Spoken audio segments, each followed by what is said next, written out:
Hello everyone, আসসালামু আলাইকুম। কেমন আছেন সবাই? সুমিস ডায়েরির নতুন আরেকটি ব্লগে আপনাদের স্বাগত জানাই। বাইরে খুবই বৃষ্টি হচ্ছে। বৃষ্টির দিনে বাঙালিদের তো খিচুড়ি না হলে চলেই না। তো আমি খিচুড়িটা বসিয়ে দিয়েছি। তো আমি কিন্তু খিচুড়ি রান্না করে তারপর তেলের মধ্যে পেঁয়াজটা বেরেস্তা করে আমি বাগার দিয়ে নিচ্ছি। এভাবে কার কার খিচুড়ি খেতে পছন্দ কমেন্টের মাধ্যমে জানাবেন। এবার পেঁয়াজগুলো ভালোভাবে নেড়ে চেড়ে আমি মিশিয়ে নিচ্ছি। এই তো খিচুড়িটা হয়ে গেছে। এখন আমি একটু দিয়ে দিব ঘি। ঘিটা দিয়ে আমি ঢেকে রেখে দেব।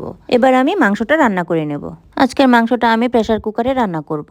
তো এর জন্য আমি প্রেসার কুকারের মধ্যে মাংসগুলো দিয়ে দিয়েছি।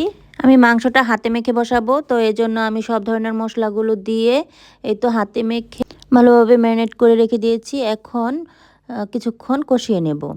এই তো কষানো হয়ে গেছে। এখন দিয়ে দিচ্ছি পরিমাণ মতো পানি আর আলু। এবার আমি ঢাকনাটা দিয়ে 3টা শীষ দিয়ে নিব। বৃষ্টির দিনে এরকম খিচুড়ির সাথে গরুর মাংস কার কার পছন্দ প্লিজ কমেন্টের মাধ্যমে জানাবেন। অনেকেই আছেন যারা বুনা খিচুড়ি পছন্দ করেন, কে কে আমার মতো লেটকা খিচুড়ি পছন্দ করেন। এই তো আমার মাংস রান্না কমপ্লিট। এরই মধ্যে ভিডিওটা ভালো লাগলে প্লিজ একটি লাইক দিতে ভুলবেন না।